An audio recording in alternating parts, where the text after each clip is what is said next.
Hola, buenos días. Soy Miguel Córdoba, soy profesor de Economía Financiera de la Universidad CEU San Pablo y bueno, voy a hablar hoy de la situación que tenemos en España a raíz de la crisis del coronavirus y bueno, pues un poco cómo estamos y cómo se puede prever que esto pueda ocurrir o que vaya a ocurrir en el futuro, ¿no?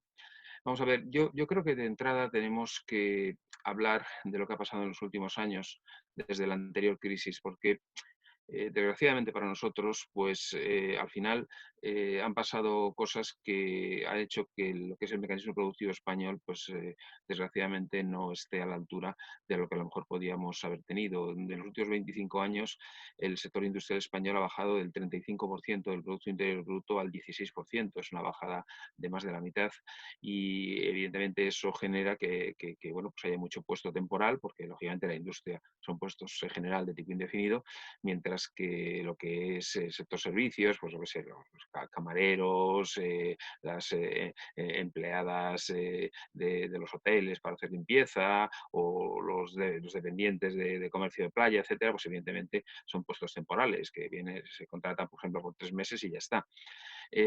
Bueno, eso ha hecho que ahora mismo la economía española esté en un 76% en el sector de servicios y eso, pues evidentemente, nos genera un gran problema. El segundo gran problema que viene del modelo productivo es lo que significa el que tengamos una estructura basada en lo que se ha llamado el ladrillo y el turismo. Claro, si analizamos al cierre de 2019 la estructura que teníamos en España del Producto Interior Bruto, vemos que teniendo en cuenta con los impuestos y tal, el 24% de lo que es el tema del Producto Interior Bruto procede de lo que es pues, comercio, hostelería, turismo y demás. Un 24%. Y luego si nos vamos a construcción más actividades inmobiliarias, pues prácticamente otro 24%. Es decir, casi la mitad de la economía española está basada en ladrillo y turismo. Bueno, en fin, es una situación que se ha dicho muchas veces, que se les ha dicho a los políticos, oye, mire usted, cambie usted un poco el modelo productivo. No digo que montemos aquí un Silicon Valley y una cosa de estas, pero bueno, algo tenemos que hacer en temas de tecnología, en temas de industria, en temas, bueno, no sé, de desarrollo de cosas, en I+D. Bueno, pues desgraciadamente, pues lo que hay es lo que hay y estamos viendo el turismo desde hace bastantes años, estamos en máximos históricos. Para que se hagan una idea, pues hace 2 años estábamos en 62 millones de turistas y ahora estamos en 84 millones el último año, el 2019. Este año, evidentemente, va a ser bastante menos, o mucho menos. Bien, entonces, eso por un lado, en cuanto a lo que es la producción. Luego, por otro lado, está el tema del dinero. Bueno, nos tenemos que ir al cierre de 2011, cuando entró Mariano Rajoy en el gobierno, y evidentemente las cosas estaban muy mal de la época de Zapatero, pero bueno, realmente los 6 años de Rajoy tampoco avanzamos casi nada. Bueno, había 70.000 millones en la hucha de las pensiones, para pagar pensiones, y durante el periodo de Rajoy se agotaron. Y además incrementó un 50% la deuda pública. Claro, si tú te endeudas en 250.000, 300.000 millones más de deuda pública y metes ese dinero en la economía, pues lógicamente aumenta el Producto Interior Bruto, pero aumenta de forma ficticia. De ahí que en los últimos años pues había ya desaceleración, en los 2 últimos años, Francia, Alemania y tal, a lo mejor crecían al 0,5. Mira, España, el milagro español, crecen al 3%. Sí, claro, estás inyectando deuda pública sin parar. Y aparte del dinero que de las divisas que venían del turismo, que tampoco nos suelen contar, pero lo que se gastan los turistas en España cada año, el último año, por ejemplo, fueron 58.000 millones de euros. Claro, es una cantidad de dinero muy importante, en torno del más del 5% del Producto Interior Bruto, solo lo que se gastan los turistas cuando llegan aquí. Todo eso hace que nuestra economía se haya hecho absolutamente dependiente de los turistas y de los inversores extranjeros que vienen y compran casas en la costa o en las grandes ciudades.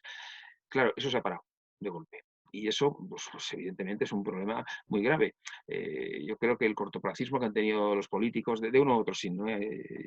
Vamos a ser independientes y vamos a olvidarnos de lo que es el tema político. Luego, tenemos otro pequeño problema. Dicen, es que las exportaciones han subido y van bien y tal. Vamos a ver, hay un cierto equilibrio entre exportaciones e importaciones, pero el problema que tenemos, por ejemplo, con las exportaciones es que el 25% son coches, pero no coches que fabricamos con bandera española, coches que ensamblamos aquí, que son de multinacionales extranjeras. ¿Por qué se ensamblan aquí? Pues porque la mano de obra es barata. En España el salario medio es de 26.000 euros, mientras que en otros países como Dinamarca son de 55.000, en Alemania es casi 50.000, en Francia casi 40.000. Claro, los extranjeros tienen una mayor capacidad adquisitiva que nosotros y por eso se vienen aquí tranquilamente de vacaciones y pueden gastar y pueden comprar casas, etcétera, ¿no?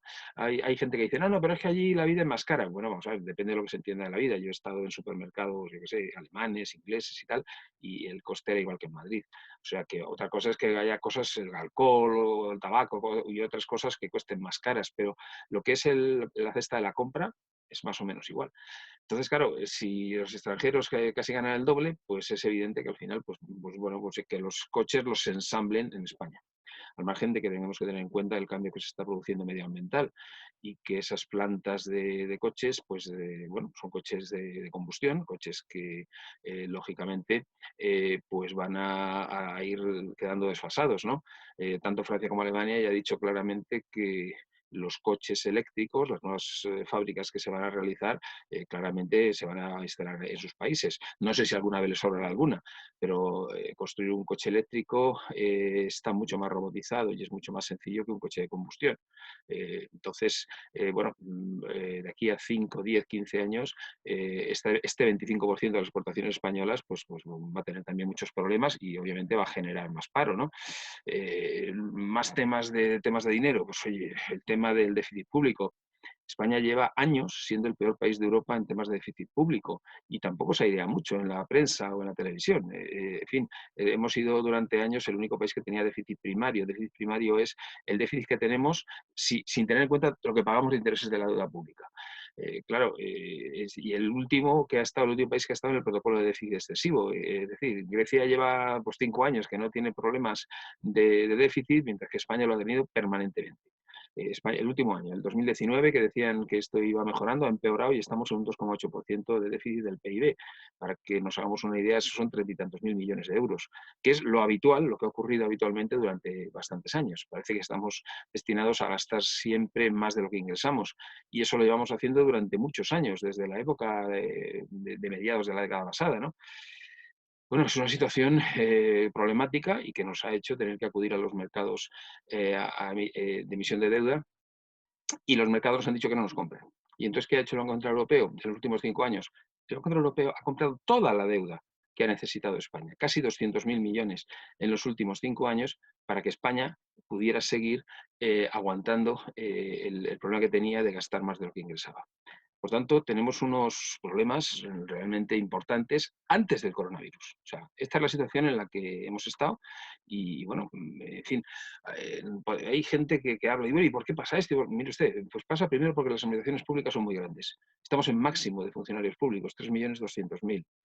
Tenemos un tejido industrial todo de pymes y micropymes. El 98% de las empresas españolas son pymes o micropymes. Empresas que tienen 1, 2, 3, 4 empleados. Ese tejido es muy endeble y se va a notar ahora con el tema del coronavirus. Es un tejido que no se ha potenciado el hecho de que las empresas pues, se hagan más grandes, que salgan a bolsa, que se unan o que se fusionen. Tenemos un tejido empresarial realmente pues, endeble, ¿no? Eh, eh, ¿Quién tiene la culpa? Bueno, por un lado podemos hablar de los empresarios. En España hay mucha gente que se llama empresario y lo que hace es comprar algo por 10 y venderlo por 15. Hombre, sí, tiene un NIF de empresa, pero eso genera poco valor añadido.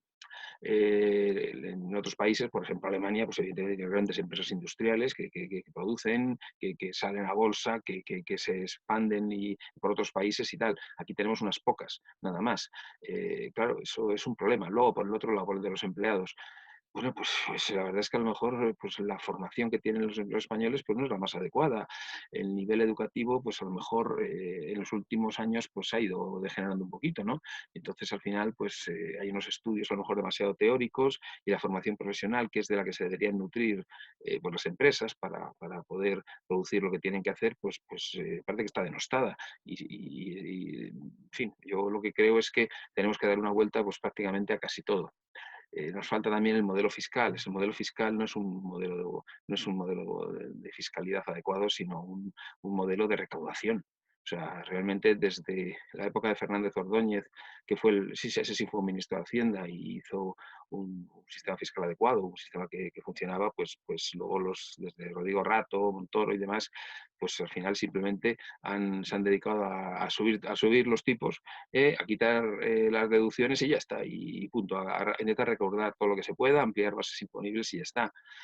La crisis anterior nos dejó muy tocados con los agujeros que se produjeron y, bueno, por ejemplo, los ayuntamientos en la década pasada resulta que se habían dedicado pues a contratar mucha gente, porque bueno, en una época de euforia con el tema del urbanismo y del ladrillo y tal, y claro, si han duplicado el número de funcionarios, luego llegan maldadas y dicen, anda, ¿y qué hago con los funcionarios? Y son vitalicios, ¿qué puedo hacer? Bueno, pues nada, lo que hago es buscar otros ingresos. ¿Y qué buscan los ingresos? Pues triplicando el IBI.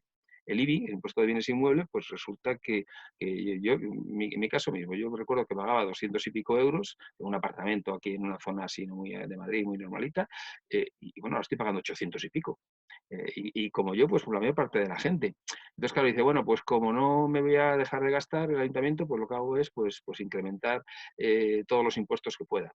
Eso evidentemente merma la renta disponible y hace que la gente pues esté en una situación complicada. No sé, imagínense pues una señora viuda pues, que tiene un piso en el que ha vivido toda su vida con su marido hasta que falleció en el barrio de Salamanca. Pues a lo mejor le están poniendo 2.500 o 3.000 euros de IBI. Eso a lo mejor son 2 meses de pensión. En fin, yo creo que al final se están utilizando algunas figuras de esa acción pues para simplemente recaudar, recaudar y recaudar. Y eso, aparte de no ser justo, pues no ayuda a que la economía tire, porque obviamente lo que hacemos es quitar renta disponible a las personas. Si las personas no tienen renta disponible, no consumen. Si no consumen, las empresas no venden. Si las empresas no venden, no contratan empleados. Es así de claro. Eh, Otro de los grandes problemas que tenemos en estos momentos, el paro. A pesar de todo y de algunas alharacas que se han oído a nivel gubernamental, pues estamos en 3,5 millones de parados. Es que se dice pronto, ¿eh? Es decir, 2 dígitos. Esto no sé si había otro país en Europa, un país pequeñito de Europa del Este, que le pasaba algo así, pero nada más. En Alemania están prácticamente en pleno empleo. En fin, si llevamos desde el 2008, que fue la crisis, pues han pasado 12 años, pues yo creo que había habido tiempo para que esto se pudiera arreglar. No sé, si no se consigue con la inversión privada, pues a lo mejor habría que haberlo hecho con inversión pública. Ojo, que yo no quiero incrementar el sector público, ni mucho menos, pero si los empresarios españoles no quieren montar empresas asumiendo riesgos, pues a lo mejor lo tiene que hacer el Estado y luego a los 3 4 años, si la empresa funciona, se saca a bolsa y ya está, o sea, y ya pasa a ser sector privado. O sea, lo que no podemos hacer es estar en la situación en la que estamos, en la que ahora mismo hay un 70% menos de inversión pública que en el año 2008. Es decir, me parece que no es lógico que el Estado se inhiba del mercado. Ya sé que para el mundo neoliberal esto es un anatema, pero yo creo en el mercado siempre que exista. Pero si al final, por lo que sea, no se crean empresas que estén en sectores punteros, que hagan I+D y tal, pues a lo mejor tenemos que entrar. Y finalmente, ya para acabar este repaso a lo que está ocurriendo o ha estado ocurriendo en estos últimos años y cómo estamos en la actualidad, pues yo me iría al tema de las pensiones. El tema de las pensiones es un tema que a todo el mundo, que nadie quiere hablar de él, nadie que le quiere meter mano, es lo del cascabel del gato, ¿no? Nadie quiere tocarlo. El último año hemos tenido un agujero de 18.000 millones de euros. En los anteriores también había un agujero parecido. Claro, eso ha provocado que ahora mismo la Seguridad Social tenga una deuda con el Estado de 50.000 millones, porque está pagando las pagas extras a los pensionistas pues simplemente a base de pedirle créditos al Estado. Esa situación evidentemente no es contenible. Se me puede decir, bueno, pero esto a lo mejor se arregla. No se va a arreglar. Va a empeorar y muchísimo. Y voy a decir por qué. Ahora mismo hay unos 9,5 millones de pensionistas. Pensionista no es lo mismo que jubilado, ¿eh? Porque evidentemente hay pensiones de viudedad, hay incapacidades, pensiones de orfandad. Bueno, lo que son puramente jubilados son más o menos unos 6,5 millones, que son los que han trabajado y han cotizado y por tanto tienen derecho a una pensión. Si hacemos 6,5 millones sobre los 47 millones de españoles, solamente hay un 13% de jubilados. ¿A que suena raro? ¿Por qué? Pues muy sencillo, porque en la época de Franco solo trabajaban los hombres. Había lo que llamaban la dote franquista, que hacía que las mujeres estuvieran trabajando y cuando se fueran a casar, la empresa le tenía que pagar una cantidad para que ella se convirtiera en madre, ama de casa y demás. Eso hizo bueno, pues en torno a 1995, que ya habían pasado años de la muerte de Franco, solo había 3 millones de mujeres trabajando.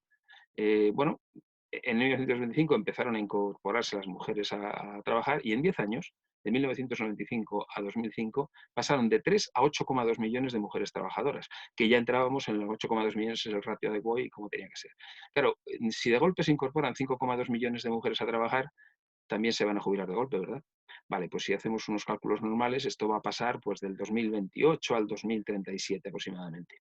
Es decir, que al contrario que en Europa, que se fueron incorporando tranquilamente a lo largo del siglo XX a trabajar, en España, por la situación que había en el régimen franquista, pues sencillamente vamos a aumentar de golpe de 6,5 millones de jubilados a 13 millones. Eso significa duplicar los pagos que vamos a tener que hacer por el tema de pensiones. O sea, que no es los 18.000 millones de agujero anual que tenemos ahora. Nos podemos ir a 80.000, a 90.000, vaya usted a saber, depende de cómo estemos. Por tanto, cuando se oye hablar a los responsables, ministros, secretarios de Estado y demás, de que, bueno, esto a ver si lo arreglamos un poquito, lo vamos echando para adelante, lo único que están pensando es el cortoplacismo de los votos. El sistema de pensiones es absolutamente insostenible. No podemos entrar en esa dinámica. Cuando estén con 13 millones de jubilados, entonces ya el ratio será un 26%, que cualquier persona lo entiende. Los jubilados, sobre la población de 47 millones, pues que haya un 26%, pues es lo normal. Ahora tenemos un 13% y las cuentas no aguantan porque el sistema estaba mal diseñado. Estaba diseñado en la época de Franco para que la gente viviera pues hasta los 70 años. Ahora vivimos hasta los 85, pues es evidente que se ha multiplicado por 4 los pagos. A partir de ahí es absolutamente inviable. Es necesario cambiarlo, no lo han hecho, a lo mejor no es el momento para decir cómo se tenía que hacer los cambios, pero es lo que ha ocurrido. Entonces, como ha ocurrido esto, pues habría que meterle mano y decir, mira, vamos a arreglarlo esto de una vez con un consenso entre los diferentes partidos que hay, ¿no? La situación entonces, ¿cuál es en este momento? Bueno, tenemos un PIB, Producto Interior Bruto, es más o menos 1,2 billones de euros. Casi la mitad depende de ladrillo y de turismo. El resto, pues ya sabemos, un poco de industria, un poco de agricultura, un poco de temas financieros y tal. Bueno, es lo que hay. Con ese modelo productivo, ¿qué podemos hacer o qué va a ocurrir? Bueno, vamos a ver. Si nos ponemos a pensar en lo que puede ocurrir con el tema del coronavirus, está claro que este año, pues el tema de turismo, comercio, bares, restaurantes, todo ese tema, que es un 24%, pues vamos, si conseguimos la mitad, el 12%, vamos a ser capitanes generales. ¿Y eso qué significa?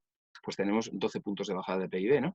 Bueno, ¿alguien se imagina a la gente viniendo aquí a comprar casas, o los propios españoles, con la situación que va a haber de bajada de renta disponible, de desempleo y tal, aunque solo sea que le dé miedo a la gente, ¿no? Pues probablemente todo lo que es construcción menos, porque hay obras ya en marcha que probablemente seguirán, pero inmobiliario, a lo mejor te baja un 30 también por ciento.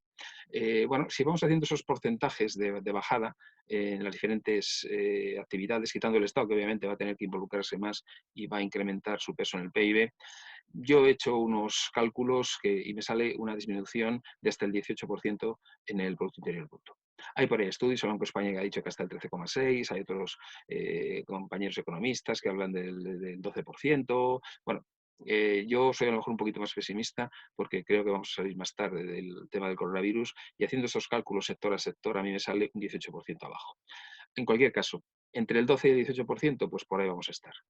Si queréis, decimos un 15% de media y punto.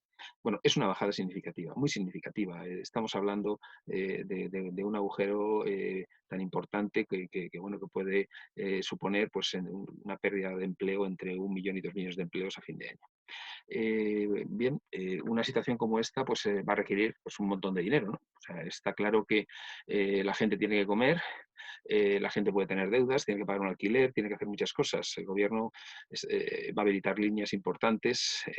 Mis cálculos, de nuevo, dicen que puede ser unos 250.000 millones de euros lo que nos puede costar durante todo este año el aguantar la estructura de todas estas personas que se van a ver en dificultades, no solo personas físicas, sino también pymes, micropymes, etcétera.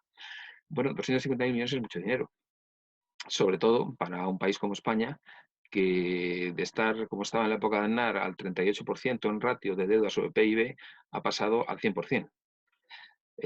Los cálculos optimistas nos llevarían a un 120% de deuda, pero yo creo que más un 125%. Esos niveles son unos niveles si no de rescate, casi.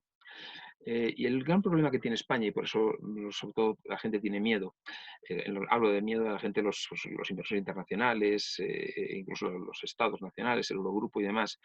El problema es que ese 125% ha crecido rápidamente en 15 años. Ya digo, desde la época de Aznar hasta ahora, pues más o menos en 15 años, ¡pum!, de golpe.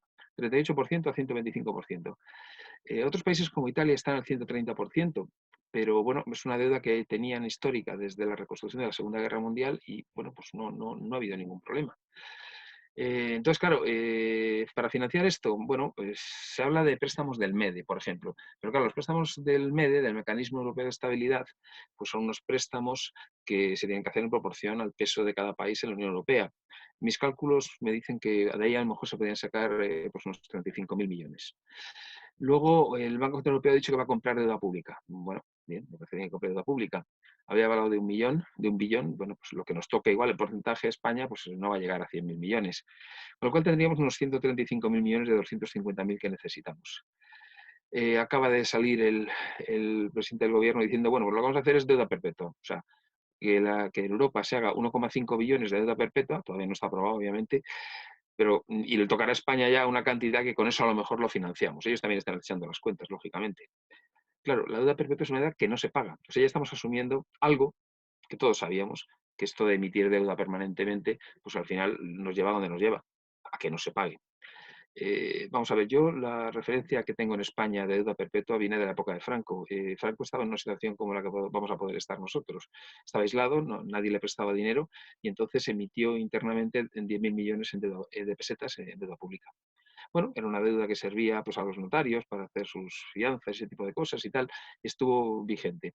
Cuando subían los tipos de interés, que en la época de la transición subieron mucho, ¿qué pasaba? Que la deuda esa cotizaba al 50, al 60% de su valor. Bueno, como hubo mucha inflación, en 1997 José María Aznar simplemente la amortizó, porque era evidentemente que era un instrumento primero que el volumen no era mucho en relación ya a lo que era la economía española y que, bueno, distorsionaba un poco los precios y los mercados, era solo para, pues, no sé, para especuladores y tal, ¿no? ¿Qué ocurre con esto? Bueno, pues que si se emite 1,5 billones de deuda pública en Europa, esa deuda pública no se va a pagar nunca y evidentemente cuando suban los tipos de interés todos sabemos que va a cotizar muy por debajo de su valor. Yo no sé quién va a invertir en esa deuda pública, ya veremos quién lo invierte. ¿Por qué? Porque como he dicho antes, resulta que la deuda española no la compran los españoles, para nada. La mitad de la deuda pública española está en manos de fondos extranjeros y de gestores de carteras extranjeros.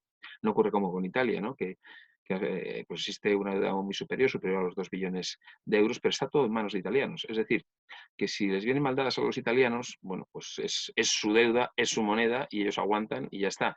Si nos vienen mal dadas a los españoles, esos 500.000 millones que tienen los extranjeros, pues directamente se ponen a vender y la prima de riesgo española pues iría como en la época de Rajoy, a 600 o 700 puntos básicos.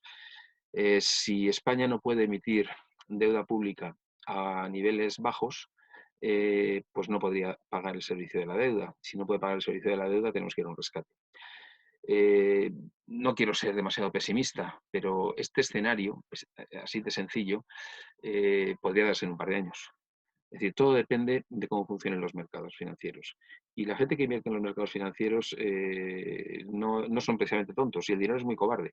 Es decir, si yo puedo comprar deuda pública perpetua alemana, me costaría mucho comprar deuda pública perpetua española, porque sé que el riesgo es muy importante. Salvo que me paguen mucho por ello.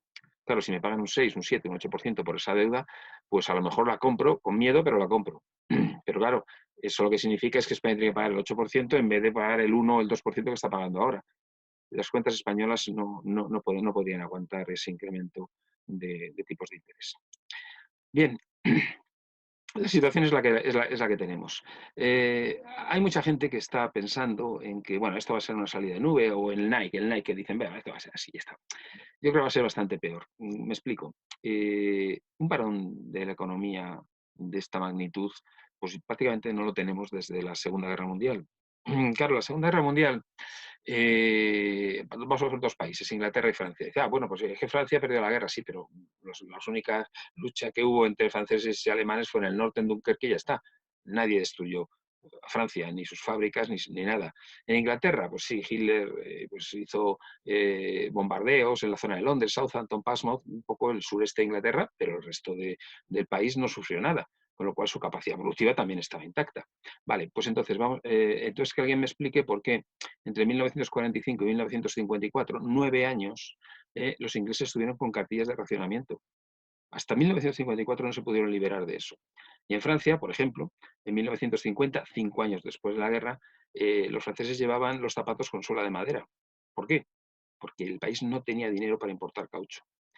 Claro, cuando a mí me dicen, no, se produce un problema en la economía y nada, al día siguiente nos vamos a ir todos de juerga al bar, al restaurante, vienen los extranjeros, todos felices y ya está. Sinceramente, yo no puedo asumir ese modelo. Bueno, unos meses o no. Si en todos los países tienen problemas, lo que no van a hacer es irse de juerga.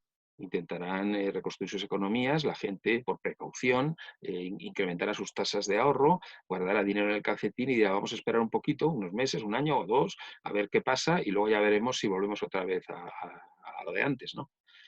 Claro, el sistema financiero, pues el sistema financiero, vamos a ser realistas, los bancos pequeños y medianos pueden sufrir mucho. ¿Por qué? Pues porque si la gente no tiene dinero no puede pagar los préstamos. Y dice, vamos a hacer una demora, como han dicho el gobierno, de unos meses de que no paguen las cuotas de la hipoteca. Vale, y cuando acabe esa demora, ¿qué pasa? ¿Qué pasa si esa persona ha perdido el puesto de trabajo? Y ya digo que entre 1 y 2 millones de personas yo creo que van a perder ese puesto de trabajo. Pues que al final vamos a estar otra vez como en los años 2009, 2010, 2011, que la gente no puede pagar y el banco ejecuta y hay problemas sociales y demás. Bueno, es un panorama un tanto apocalíptico, pero yo desgraciadamente no puedo decir que no vaya a ocurrir así. O sea, ojalá me equivoque. Evidentemente aquí no podemos hacer modelos. Hay mucha gente que se pone a hacer modelos, algoritmos, no sé qué. Miren, vamos a dejarnos de hacer modelos matemáticos porque esto no lo hemos conocido. Es algo nuevo. Y cuando algo es nuevo no puedes utilizar fórmulas matemáticas ni ecuaciones. Tenemos que utilizar, tener criterio, sentido común, pues analizar como hemos hecho sector a sector, qué puede ocurrir y sobre todo ser conscientes de ello. Nos ha pillado en el peor momento. No, realmente no habíamos salido de la crisis anterior. ¿eh? Hemos prohibido de estar emitiendo deuda permanentemente y desgraciadamente nuestro modelo productivo estaba focalizado al ladrillo y al turismo y sigue focalizado. Yo, sinceramente, aprovecharía esta ocasión para cambiar el modelo productivo, para reducir el tamaño de las administraciones públicas y para, bueno, pues ser capaz de incorporarnos a Europa de verdad. O sea, no podemos ser el parque temático de los europeos. A lo mejor a los alemanes les encanta, ¿no? Venga, los vuelos de Lufthansa a Mallorca y vivimos aquí muy bien, nos vamos de vacaciones allí, que nos sirvan las cervezas. Bueno, pues a lo mejor a alguien le gusta ese modelo, a mí no, yo como español creo que los españoles tenemos la misma capacidad que los alemanes, que los franceses, que los daneses, que los holandeses y demás, y podemos hacer las mismas cosas. El problema es que no lo hacemos. Ellos tienen grandes empresas, tienen una mentalidad muy empresarial, con un modelo histórico calvinista y tal, etcétera, que evidentemente no es nuestro caso, pero podemos incorporarnos a eso, a ese tipo de modelo, con un poquito de ganas, con un poquito de planificación y dejar el modelo del turismo que siga. No digo que lo vayamos a eliminar, ni mucho menos, pero que no sea un poco aquello de lo que vivimos y ya está. O sea, tenemos que ir al I+D, tenemos que crear polígonos tecnológicos, tenemos que, no sé, montar empresas que utilicen o que generen valor añadido. Bueno, hay que cambiar un poco todo esto. Yo no estoy seguro de que seamos capaces con pues, no sé, el gobierno que tenemos, y no quiero criticar al gobierno, porque he dicho que políticamente tal, pero sinceramente, yo si estuviera en este problema, lo primero que habría hecho hubiera sido pues lo mismo que hizo Churchill cuando en 1940 se vio atacado por Hitler. Montó un comité e incorporó a los laboristas, a Clement Attlee, por ejemplo, que luego lo sustituyó como primer ministro en el 45, y montó un gabinete de crisis en el que estaban los diferentes partidos, las personas más significativas, y se tiraba de la gente bueno, pues que pudiera merecer la pena. Yo he hecho en falta que aquí exista un comité consultivo de personas de la sociedad civil y que estén todos los partidos significativos y que entre todos intenten aportar y ayudar para sacarnos de esto. Y repito, no solo sacarnos del problema sanitario, estoy hablando en clave económica. El tema económico va a ser muy grave y sinceramente no creo que, no sé, los equipos que ahora mismo están en el Partido Socialista, probablemente tampoco los del Partido Popular, tengan bueno, pues la capacidad como para enfrentarse al gravísimo problema que va a haber.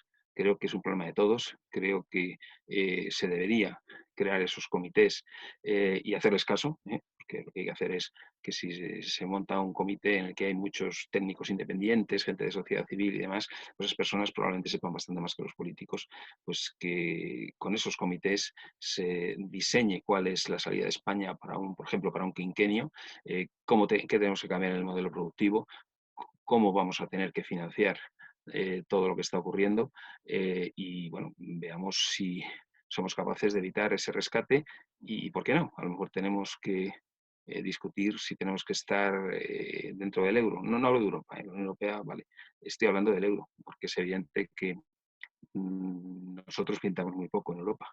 Entonces, las políticas del euro, los tipos de interés negativos, que no creo que nos beneficien en nada, y otra serie de cosas, pues se deciden en base a lo que quieren los países del norte. Si a raíz de esta crisis los países del norte siguen haciendo la suya, a lo mejor los que estamos en el Mediterráneo, los hermanos pobres, pues tenemos que darle una vuelta. No digo que haya que irse del euro, digo que tenemos que ver las ventajas y los inconvenientes que tiene en una situación de crisis extrema el disponer de una soberanía monetaria. Porque si no podemos utilizar la soberanía monetaria, solo nos queda la política fiscal. Y en un país en el que los sueldos son bajos y que vamos a tener un montón de millones de parados, pues tampoco hay tanto, no se puede hacer tanto con la política fiscal. En fin, pues he intentado hablar sinceramente con ustedes y decirles cuál es mi visión de lo que está ocurriendo en España. Y bueno, sinceramente, solo digo la verdad, ojalá me equivoque y no sea tan crudo como lo he alterado. Muchísimas gracias por atenderme, encantado.